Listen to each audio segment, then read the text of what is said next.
Good afternoon, everyone. My name is Niharika Kapoor, and I'm the Mental Health Intern at Mental Health Foundation Australia and is your host for today's webinar.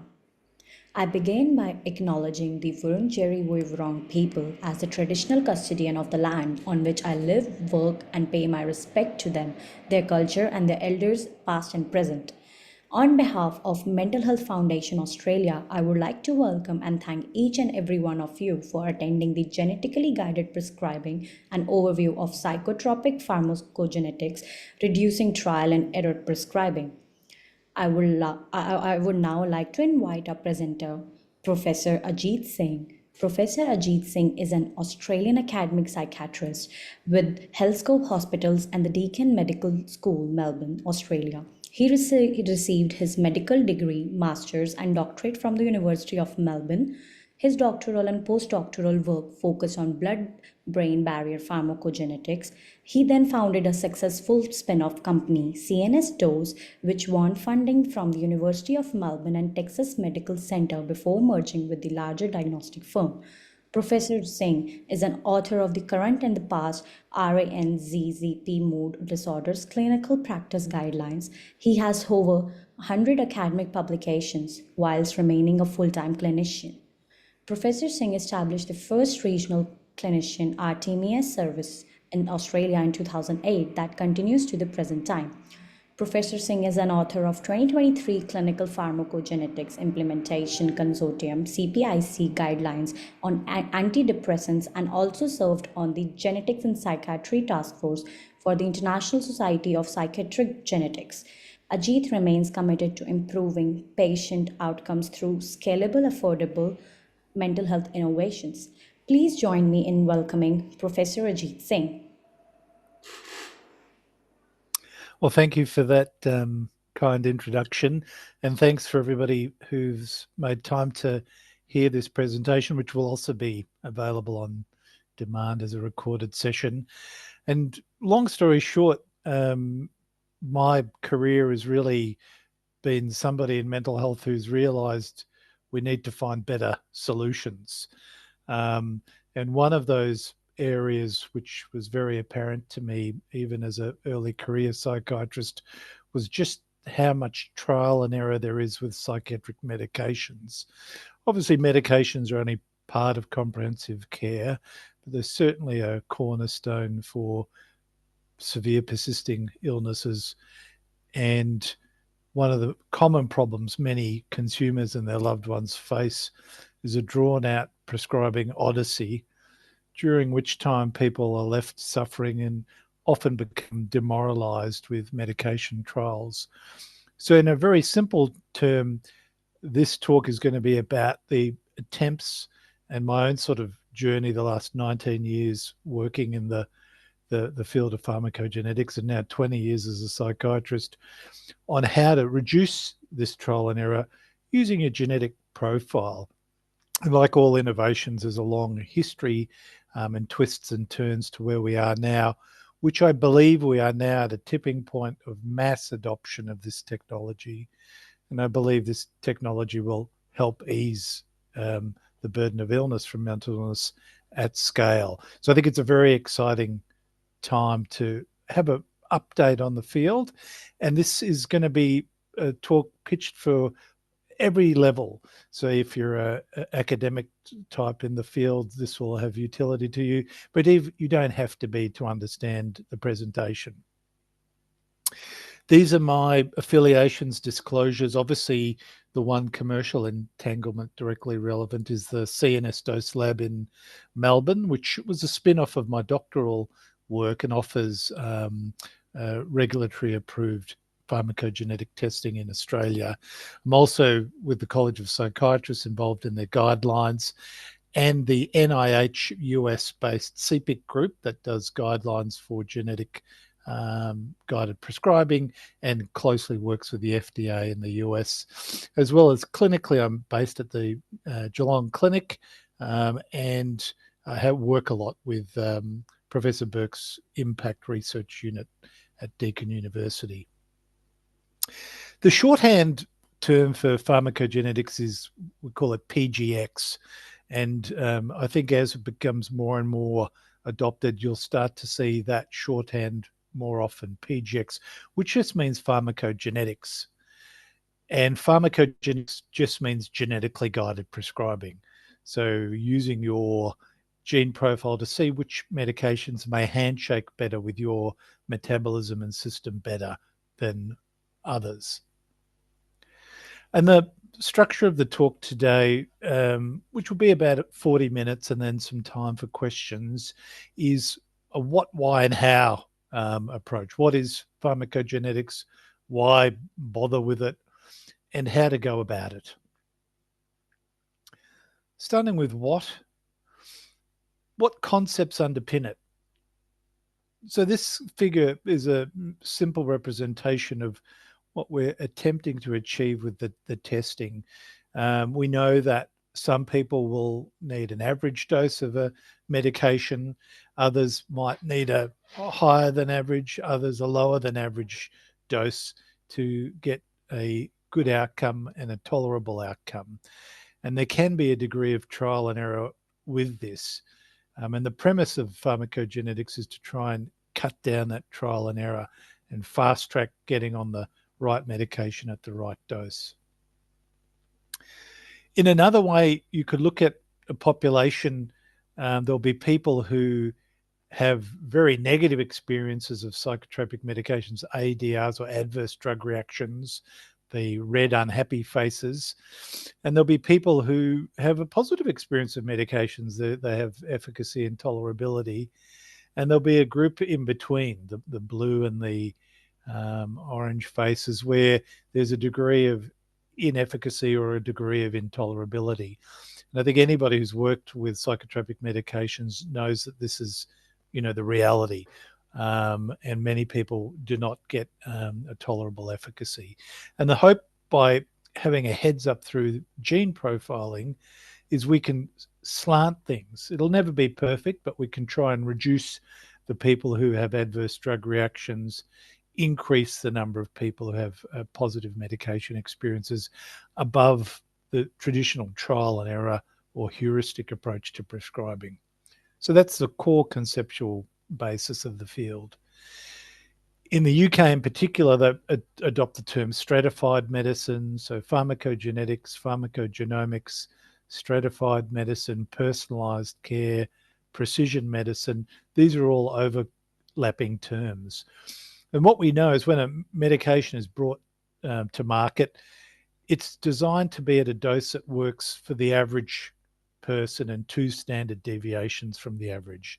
That is to say, about 68.1% of people are served by the average dosing of psychotropics, which is to say nearly 32% of people aren't. And they are either inadvertently overdosed at standard doses or systematically underdosed at standard doses.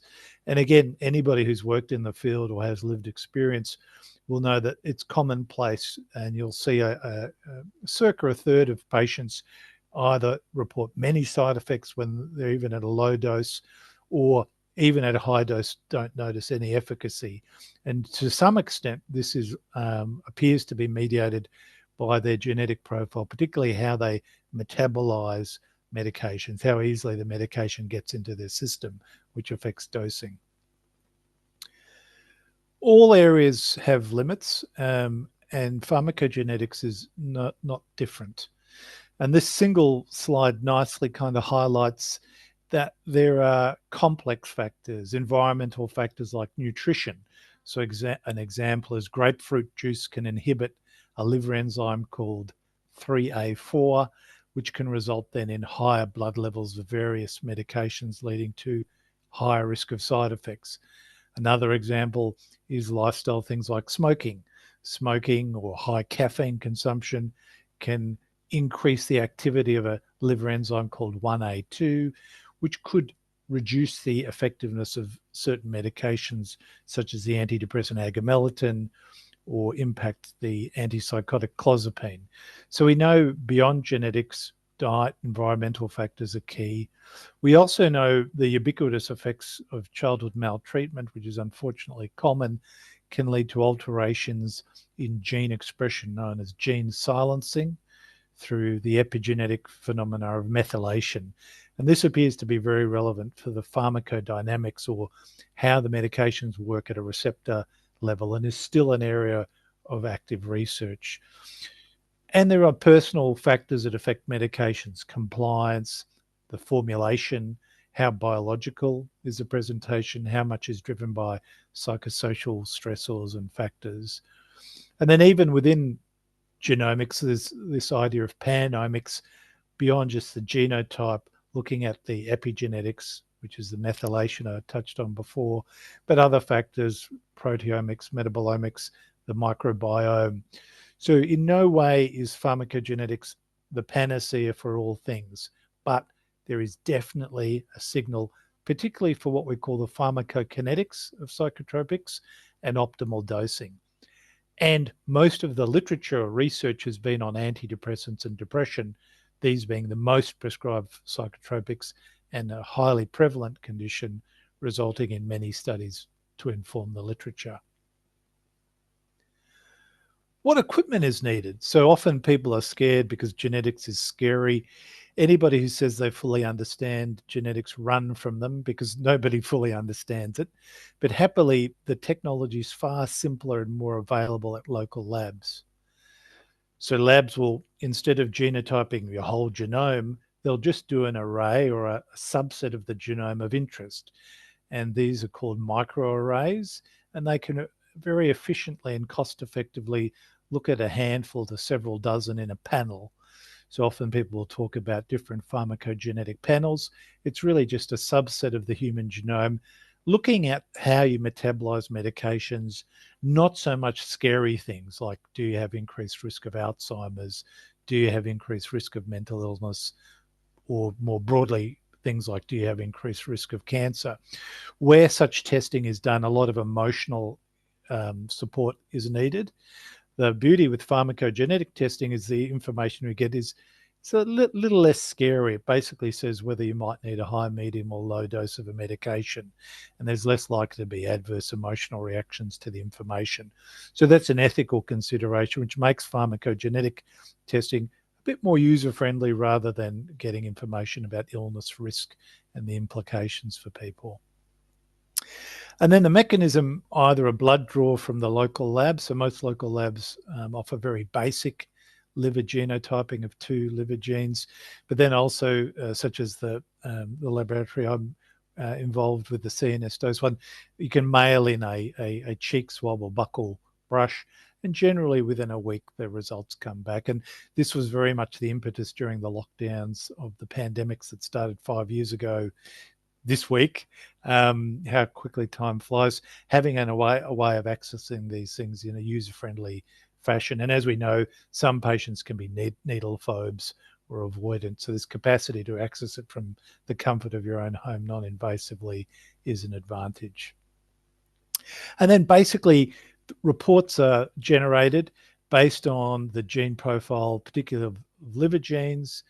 In the case of the CNS dose report, we attempt also to make sense of blood-brain barrier genes, but most reports will focus on a couple of key liver genes and basically come back with a guidance report, which you don't have to be a geneticist to make sense of it. It can just simply say, one medication you might consider a standard dose, another one higher or lower dosing, or if there is a warning about a medication, for example, if there might be a risk of toxicity based on the gene profiling, there'll be a suggestion to use an alternative medication.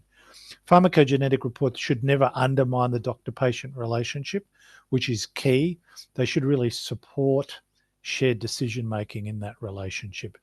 And this is one of the key things, and it's really important to understand that there are factors beyond the genetics involved in good prescribing.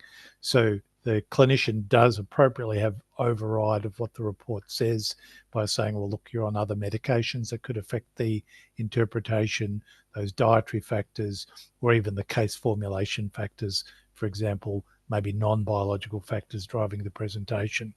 So certainly for one of the key messages is this supports shared decision-making between doctor-patient, doesn't undermine that, and should not replace clinical acumen, as non-genetic factors can be key as well. What genes are explored? So the liver is a very complex system. I have this slide up just to show what a complex and amazing machine the liver is. And it's one of its main functions is it's really the detox unit from what we ingest. So from the liver's perspective, if we ingest pharmacological agents, these aren't naturally occurring foodstuffs. And so the liver will tend to see it as potentially a toxin and try and filter it out before it hits the bloodstream. So not surprisingly, many of the preliminary studies on pharmacogenetics have focused on liver genes, and they produce these enzymes, which are quite pretty when you see the enzymatic protein. So they have quite boring names like 2D6 and 2C19. And these are liver enzymes that can commonly vary between individuals. 10 to 20% of people in different populations may have the non-standard gene and have either increased or decreased functioning of these enzymes, which will then affect whether it's easier or harder for the medication to get through to the bloodstream, and then have implications for dosing guidance. So here are the 2D6 and 2C19 liver enzymes are the main ones, and every single credible pharmacogenetic report needs to have those two. But other liver enzymes like 3A4, 1A2, and 2B6 can vary as well. In the case of 1A2, the antidepressant agomelatine, the antipsychotic clozapine are influenced by the metabolism at that enzyme. And in the case of 2B6, the antidepressant bupropion is influenced by that enzyme. So you can see it becomes quite a complex Rosetta Stone, varying medications going through different liver enzymes. There are also immunological genes involved, which rare but serious skin side effects, such as Stevens-Johnson syndrome with phenytoin, carbamazepine, and lamotrigine. And so it becomes suddenly quite a complex process. And this is why those simplified reports are generated, because the average clinician is not going to be a pharmacogeneticist doing this Rosetta Stone of the different gene variants to the different medications impacted. So it becomes an informatics issue quite quickly. Different companies have produced different versions of how to make sense of the genetic profile. In the US, which is a few years ahead of Australia in terms of adoption, the most commonly used report is called the GeneSight report, and they look at a variety of liver enzymes, as well as the serotonin transporter, which has less robust evidence, but some signals that can affect the efficacy of certain antidepressants. And they combine that to come up with a reporting system, and they have to adhere to FDA guidances as well. So there is a regulatory oversight, but also some degree of freedom in how to produce a report, because there's not one yet universal gold standard in interpreting the gene profile with what's best to do with different medications. So this is why there are different reports, but they're all anchored on two critical liver genes, 2D6 and 2C19. And that creates a uniformity, but also a variance. And I think it's likely in coming years we'll see whether one approach dominates over another or not. And certainly the CNS dose approach, the point of difference is that blood-brain barrier, which appears to be relevant in dosing. With the blood-brain barrier, this has been very much for the last 19 years, my doctoral thesis, postdoctoral, to the present time, trying to make sense of, can we add this to the liver genetics to figure out who might need a high, medium, or low dose. The blood-brain barrier, it's almost like a kidney wrapping around the brain. Just like the liver prevents toxins from what we've ingested reaching the bloodstream, the blood-brain barrier prevents what's in the bloodstream going into the brain. It's like a second layer of defense against anything that could be a neurotoxin. And this makes sense because, if in our evolutionary design, if there was a blood poison, that could knock us out. But even worse, if there was something neurotoxic, we'd become delirious and the odds of survival would decrease. So the CSF, the cerebrospinal fluid, the fluid bathing the brain and spinal cord, is arguably the cleanest part of our system, and it also tends to actively efflux out or block many psychotropic medications, but is a less well detailed or understood area than the liver genes which I alluded to earlier. And this picture really graphically shows just how vascular the brain is, and researchers call it the neurovascular unit. And this is also why the diet and lifestyle that's good for your heart is also good for your head. The Mediterranean style lifestyle and exercise. So the brain is an incredibly vascular system, and this blood-brain barrier seems to block a lot of medications reaching it, which then could have implications for optimal dosing. The number of proteins involved at the blood-brain barrier is extensive and still relatively understood compared to the liver. ABCB1 and C1 have been subjects of research, as has G2. And just like those different liver enzymes, there are different transporter pumps, some which face toward the brain, some which face away from the brain, that seem to work in concert to shape level of blood-brain barrier block. So just like you might have high, medium, or low block at the liver for a medication, so too might be the case at the blood-brain barrier. But again, not every medications will be affected by particular liver enzymes or blood-brain barrier transporters. So it becomes a complicated sort of Rosetta Stone to figure it out. This is an old paper, it's a 2011 one, but it just shows the myriad different transporter pumps at the blood-brain barrier and just how complicated it is. So I think we're at early stage of making sense of the blood-brain barrier, but my prediction, rightly or wrongly, is once it's more fully developed, we'll be adding blood-brain barrier variants along with the liver gene variants to best select the right dose to get somebody better without side effects. That's the holy grail. And these blood-brain barrier variants have been subject to a meta-analysis conducted in 2023 of over 2,500 people. And this included the preliminary work, which was part of my doctoral thesis in 2012, that seemed to show a signal for a 30% increased response rate to antidepressants treating depression connected to ABC transporter variants. So there is a proof of concept that atop the liver genetics, there may indeed be a place for the blood-brain barrier, which also intuitively makes sense. And then this was the finding from that initial work in 2012, which then led to the spin-off of the CNS dose lab, showing that certain people would have significantly higher or lower dose needed to remit with the antidepressant escitalopram or venlafaxine over an 8-week period. And this was the beginning of what's now a 19-year journey from originally having the idea to do this in 2006 to now. Nothing happens quickly. And so in essence, one could look at it as a medication reaching your depressed brain or psychiatrically unwell brain. It has to generally get through 2 steps of metabolism in the liver, phase 1 and 2, and then very often navigate this blood-brain barrier so that then you can get enough of the medication to the brain to get a symptomatic improvement and not too many side effects, hopefully. And so the basic idea is the sample from the patient, we figure out if you're a high, medium, or low block at the blood-brain barrier, high, medium, or low block at the liver, figure out how that interfaces with different medications. And then the guidance report goes to the prescriber to better inform shared decision-making with the patient. So that's all very exciting, but is it just hype? Does it stand up to rigorous evidence-based validation, proof? So there are different ways of doing genetic studies. Many will have seen these, what are called Manhattan plots. These are sort of large, we call them genome-wide association studies. So they'll look for, is there a signal in a large number of people studying over 500,000 different gene variants. Is group A different to group B? So people with depression versus not, people with a good medication outcome versus not.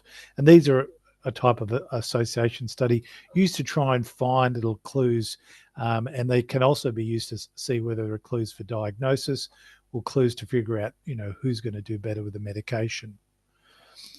Easier to do is what we call candidate gene association studies. So you don't need tens of thousands of recruits. You can actually have a few hundred recruits, and you look for a subset of genes. Are they expressed more commonly in a certain group, like responders versus non-responders to a medication, or those with or without side effects? And so these are known as candidate gene association studies. So they're different type of studies. But what clinicians want to see is randomized controlled trial. It's a bit like A/B testing with websites. Group A gets treatment A, Group B gets treatment B.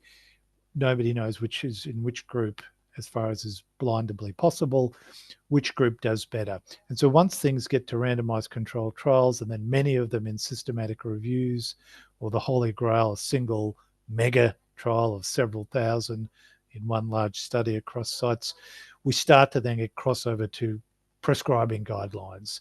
And this is where we are transitioning currently. And I think this is why it's such an exciting time for the wide potential imminent translation of this technology. So meta-analysis of RCTs is really like a weighted mean of a whole bunch of randomized controlled trials. And this meta-analysis by Santena and colleagues published last year had over 5,000 people involved. And the outcome of that study, this is called a forest plot, is it was a 1.5-fold better odds of remission, full symptomatic recovery from depression with an antidepressant over the 8-week study period. So this is what we call level 1A evidence. It's a top tier form of evidence to say, yep, there's some benefit to improved outcomes with antidepressant pharmacogenetics. For other indications like psychosis, anxiety, the literature is less formed, but trending in the same direction. Most studies have looked at depression and antidepressants simply because it's easier to recruit and then power such studies, as those conditions and medicaments are so commonly used. Similarly, when looking at adverse reactions, the same group's meta-analysis showed that there was a 1.5-fold reduced chance of adverse effects with antidepressants using pharmacogenetics. So really quite robust evidence there. The holy grail is sort of, we call it a single mega trial, and the Lancet, the actual Lancet, not Lancet Psychiatry, but the main Lancet journal, which is arguably the top medical journal across all medical disciplines, had a huge study of several thousand people conducted in the EU, published in 2023 by Swen and colleagues, which I think is also a tipping point article. They looked at a large group of people in a primary care setting, nearly half of whom were on psychotropic medications, as well as general medications like blood pressure medications, reflux medications, cardiac medications in a primary care setting, to see if pharmacogenetics led to less adverse outcomes was their focus. So the previous meta-analyses were showing there's an efficacy signal with antidepressants, certainly. And now this large Swen study showed there was a 30% reduction in adverse effects across all medication classes. About half of the medications were psychotropics. And there was a sample size of nearly 7,000 people across different EU countries with a randomized cluster crossover design. These were real world patients, not people heavily filtered to enter a study. And so this suggests that there will be real world clinical utility of this reduced side effect burden. So why do it? We've got a bit of the why. Well, I think everybody who's attending today or watching this on demand later, we care about the well-being of society. We care about easing human suffering individually and collectively. And mental disorders are very common and leading causes of disability. Obviously, age-related cancer, vascular and osteoarthritic conditions are common with an aging population. But the real highlight with mental illnesses is just how they really hit people in their prime decades. So the 20s, 30s and 40s, their prime productivity era, where they're building their career, paying taxes, raising the next generation, caring for elders. These are when mental illnesses really strike. And this is why they have a disproportionate health economic impact on society. And you can see here with this 2019 Global Burden of Disease study, the elephant in the room amongst mental illnesses is depression, anxiety disorders, which when medications are typically are antidepressants, but also conditions like schizophrenia. These are lower prevalence disorders, primarily catered for through the state mental health system, but they also provide a big impact on burden of disease. And across all these things, if pharmacogenetics could reduce trial and error prescribing, maybe it'll improve lives, maybe it'll also reduce the health economic burden of these conditions to society at large. There's choice is great. Too many choices give a headache. I think psychological studies conclude anything more than 6 choices gives brain strain. Just like the restaurant with too many menu options gives you brain strain, so too with psychotropics. And the advantage is they're all slightly different chemical keys, so they have slightly different side effect profiles. And it's nice to have the choice, but it can lead to a lot of confusion, trial and error, or even prescribers only developing confidence with a subset of the options. So the hope with prescribing is you get a hole in one, the first medication at the first dose. It takes, typically with antidepressants and many other psychotropics, a minimum of 3 to 4 weeks to see if it's working. So there's a big delay to find out. Hopefully you get a hole in one, but very often, that's not the case, and it can take several months to years to find the right medication. So, the hope is pharmacogenetics can increase the number of good hole-in-one experiences with initial medication at initial dosage. There's nothing new under the sun, and one of the early fathers of toxicology, Paracelsus, his famous quote, "Poison is in everything and no thing is without poison. The dosage makes it either a poison or a remedy." So there's a thing called the lethal dose 50. Even water has a lethal dose 50, where 50% of people succumb with water intoxication and low blood sodium and seizures. So everything can be a poison, but in the right measure, it's life-giving, just like water is. So too with psychotropics. If it's homeopathically low dosing, it's not going to do anything, but then the risk is if it's overdose, it can actually be at prescribed dosing cause adverse effects, some of which can be dangerous. So dose guidance is really a key and a general principle across medicaments in all areas of medicine. So Moore's law, many would have heard of. It's basically computer technology has gone exponential because the cost of chips has been dropping every 2 years and their power doubling. And this technological feat has been outstripped by reduction in costs of genotyping. So costs of the DNA sequencing right through to the whole genome has outstripped the Moore's law. And so all of a sudden, from the completion of the whole genome project in 2001 till now, it's suddenly become affordable. Just like we can all hold a supercomputer in our hand and afford it now, so too with these genotyping costs now are very low, enabling access. And so that mega trial, the SWEN study, was, showed the 30% reduction in adverse effects across various medications, about half of which were psychotropics. It also showed that over 90% of people had an actionable gene variant. So there's no point doing genotyping if only 1 in a million has the gene variant we think might lead to different outcomes. Many gene variants that lead to different medication outcomes exist, and they're common. So it's not a rare, nice to know test. It's very common. And their estimates was they estimated a US $7,000 reduced total cost of care per patient, both primary care and mental health patients in that study. So all of a sudden we're seeing this clinical effect, savings to the system, and heaven knows every health budget's under more pressure now than ever. A sub-analysis by a group looking at over 1,000 patients with schizophrenia spectrum illnesses, depression or bipolar spectrum illnesses from that large SWEN study of nearly 7,000 patients in the EU, looked just at psychotropics, and they found even stronger effects. There was an over 34% reduction in adverse reactions when you use genetically guided prescribing versus traditional trial and error prescribing. Hospitalizations were reduced by 41%. Readmissions were down 40%. There was less polypharmacy.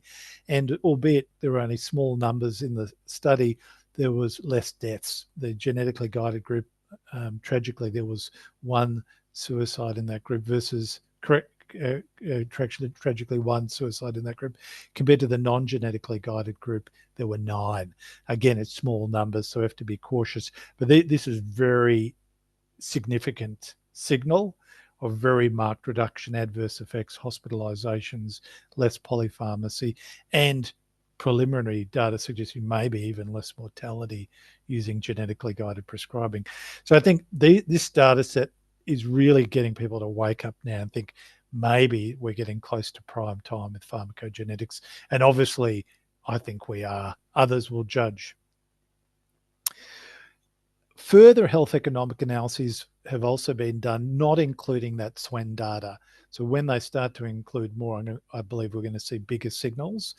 And a Canadian group looked at the health economics of genetically guided prescribing for depression. And in their analysis, there was an average cost saving in Canadian dollars, which is slightly more than dollar for dollar with Australian dollars, of $5,000 per patient. So that might be closer to 6,000 Australian dollars per patient through reduced cost of chronicity of depression. Even though there was some initial cost with the pharmacogenetic reporting and a consultation to go through the report, they saw models that really suggested lowering of patient cost. And also, this is in Qatar, one of the oil-rich Gulf states. They did analysis as well, using their own separate modelling, and found circa 1,000 Australian dollar net saving per patient when genetically guided prescribing was used with their depression treatments. So it seems to work. Clinical utility evidence is there. Health economic evidence is really accelerating now. How do you go about it? What do you actually do on the ground? Most labs, you can now on a path test just put in 2D6, 2C19 metabolizer status, psychotropic medication dosing, and they'll do a blood draw. And many people are accessing it this way. The alternate route, and it's the route that the CNS dose report uses, is it's really all web-based. Patients can just access the website. They list the practice email and name of the receiving doctor and pay for the reports. Currently, there is limited reimbursement. Typically, a report is the pricing is around $195, and there is increasing reimbursement, which I'll touch on later in this talk. And basically, the process is shared decision making. It's a discussion with doctor-patient, cheek swab or blood draw, and then the report is shared decision making, remembering that genetics is one component, but other factors, diet, lifestyle, medication interactions are relevant. Hence, the report should never undermine that shared decision making, but just enhance and inform it. And then reports will come back in different ways, but the crux of it, still will be the what we call the metabolizer status of liver enzymes, particularly 2D6 and 2C19, but others can be also analysed to get a richer understanding of dosing, as can that blood-brain barrier level. And then, again, as shown earlier, you'll go through a report and weigh up whether you start a different medication or adjust the existing dose medication. So somebody might be on a standard dose of something. The report might come back that they need a high dose, for example, of desvenlafaxine, and then you might venture to high-end manufacturer-owned dosages, or if you're in psychiatrically monitored care, potentially even going north of that. A good example is the medication venlafaxine. So it seems time for wide adoption of pharmacogenetics. A long history to get here, though. So this is a book from the 1960s by Carlo, a physician in Canada. And back in the 1960s, they were talking about pharmacogenetics. Maybe one day in the future, it'll change how we practice. So there is nothing new under the sun, and a very long gestation to get here. And this is a busy slide, but just shows over the decades the main events in the progressive pharmacogenetics from the 1960s, the early studies, moving to the genomic era where there's affordable genomic testing, and then a plethora of studies trying to validate, do gene variants affect medication dosing and improve outcomes, higher level evidence, randomized controlled trials, and then guidelines, FDA, other peak guideline groups adopting it. And the icing on the cake will be professional guild groups like colleges of psychiatrists starting to endorse that. And I predict that will be the next step, and I believe is imminent. This is a busy slide, but it just shows the FDA for a number of years has endorsed pharmacogenetic guidance for medications and has a large list of psychotropes where they recommend considering that data. Other groups, the CPIC group in America, the EU group known as the Dutch Pharmacogenetic Working Group, or DPWG, put out guidelines as well. And I'm part of the International Advisory Author Group for CPIC guidelines. And now we're seeing the peak psychiatrist guideline groups embrace it cautiously. So in late 2023, the Royal College of Psychiatrists put out a guideline which was very negative about genetics in many ways, but they had to, based on the emerging evidence, conclude that in practice testing should be considered if an individual has had inadequate responses to previous medications or has experienced marked dose-associated adverse reactions. So this is now crossing over into the psychiatrists' guidelines, and I believe we'll see an acceleration of this off the back of those meta-analyses, the Swen study, and the health economic literature. Medical progress is slow. When I was a younger man, I thought it happened at light speed. They've studied it, and it appears on average it's 17 years from initial concept to the translation, the widespread clinical adoption of an innovation. And so for me personally, I'm at year 19 since initially having the idea for the CNS dose hepatic and blood-brain barrier test to where we are now. So probably on time. And you can see why it takes a long time from testing single nucleotide polymorphism, SNPs, thousands of tests to discover a subset of genes to focus in on, and then clinical trials, those randomized controlled trials to see if one group does better or not, to now regulatory adoption and hopefully guild group and payer adoption through reimbursement, and then wide deployment to save the health system significant money as well as human suffering. So the barriers to adoption have been studied. This 2024 paper really looked at all the different literature around attitudes to pharmacogenetics in mental health and how to adopt it in mental health services. And there was a sense that the left-hand side is green. There was a desire for incorporation of pharmacogenetics and a desire to have support implementing it. But the red side of the circle was there was confusion about which guidelines to follow, how to use it, how to consent patients, whether it would undermine shared decision making or enhance it. So there is sort of factors that still need to be addressed for adoption. And I think where we are now is this technology trigger of cheap genomics. We had all these expectations, everything would be genomic, and we were so disappointed for many years after the Human Genome Project completed. But I think now, after that trough of disillusionment, we're starting to move to a slope of enlightenment and productivity, i.e. wide dissemination of the technology for the good of the community. It's a bit of a crass analogy, but unfortunately current events have made us see that retrofitting new technology to old weaponry can improve the battlefield outcomes. And in the battlefield of mental health, I think using pharmacogenetics to turn our medications into smart medications can help us fight this rising tide of mental ill health. In the face of burnt out, saturated clinicians, we need to augment their care, and this technology is one such avenue. Happily, last week, Medibank announced that they would be funding psychotropic pharmacogenetics. So I think this also recognises they see a health economic benefit as well as a humanitarian benefit from this technology. And then closing, it's election time.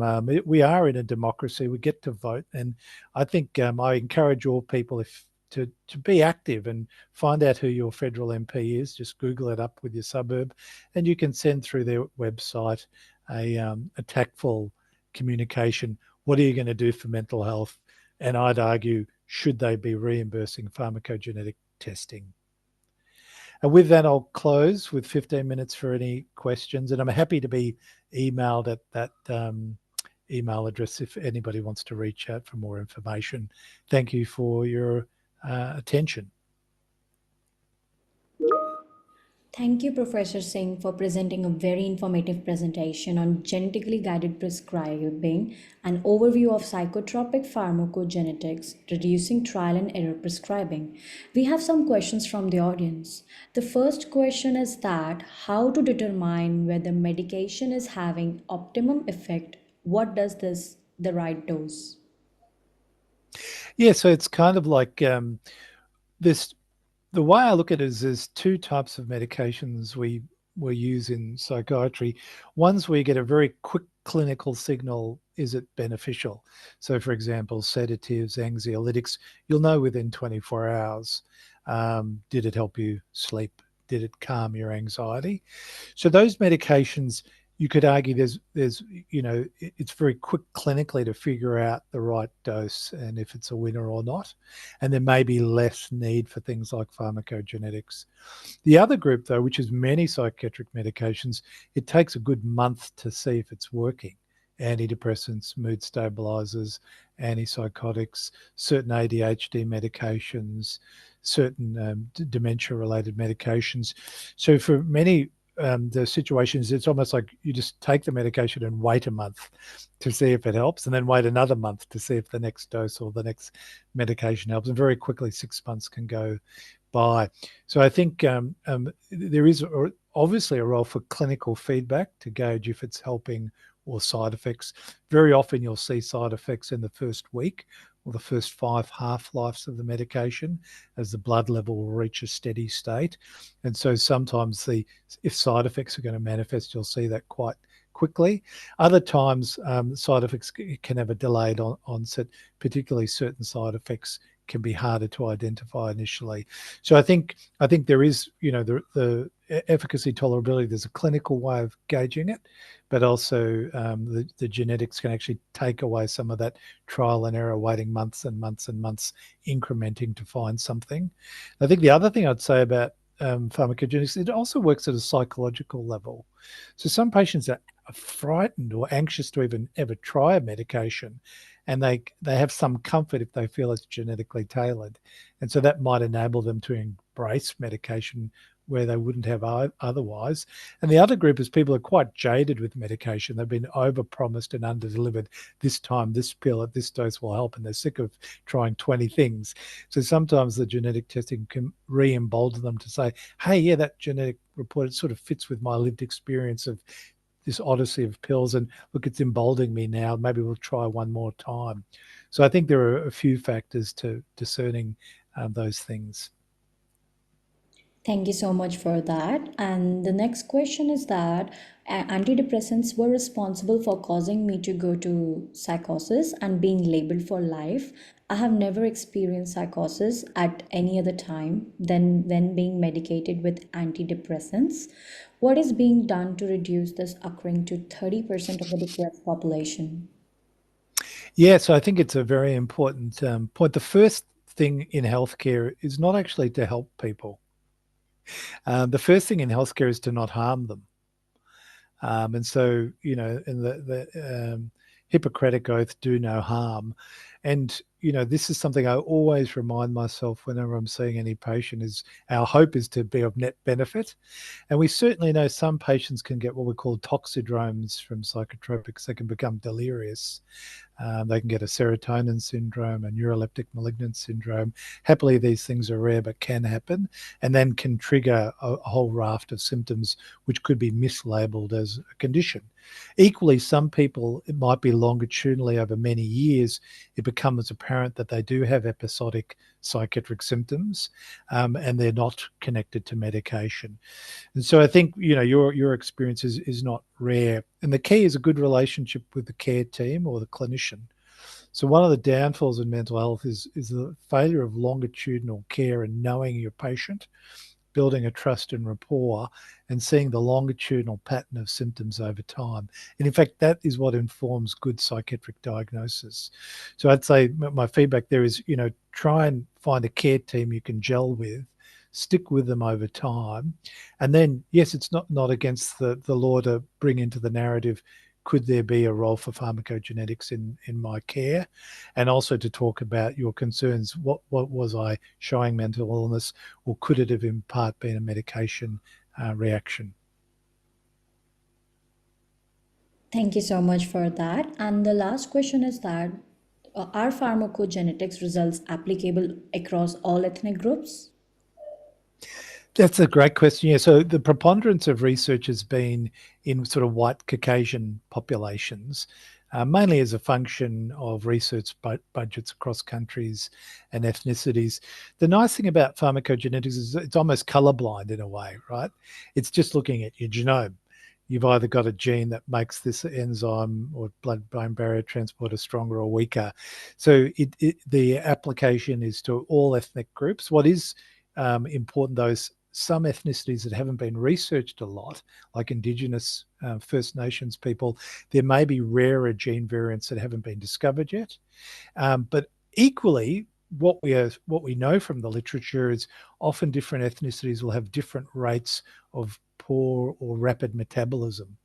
And so, for example, on average, people with a sub-Saharan African ethnicity may be underdosed with standard doses of psychiatric medications. There's a higher rate of rapid metabolizers in those ethnicities. And people with East Asian and South Asian ethnicity might be inadvertently overdosed with standard doses because there's a higher rate of poor metabolizers for liver enzymes in those groups. And there are similar signals in the blood-brain barrier, but less fully elucidated. So yes, it does have application, and it may have actually very specific value in certain groups, not least Indigenous Australians and others. But tactfully handling how you offer such testing is very important, not least to First Nation populations where there's a checkered history of genetics and medical testing. But it certainly is highly relevant. And the whole part of the history of pharmacogenetics was actually looking at this different, they called it ethno psychopharmacology, noticing there were different rates of side effects amongst different ethnic groups. So yes, definitely there is a role, but in another way, it's nice to know pharmacogenetics is sort of colorblind, and we'll just sort of say, look, your system might be over or undercooked with this medication. And that's relevant as well, because in a multicultural setting, often people will have diverse ethnicities in different parents. And so the nice thing is, even as that increases in pluralistic countries and there are more people with mixed ethnicity, just the straight genotyping will still have utility. Thank you so much, Professor Singh, for answering all the questions from our audience and your excellent presentation. Now, I would like to take a moment to thank each and every one of you for joining us on today's highly informative webinar on genetically guided prescribing, an overview of psychotropic pharmacogenetics, reducing trial and error prescribing. As a part of your professional development, a certificate of attendance will be emailed to you very soon. Thank you so much. Bye for now.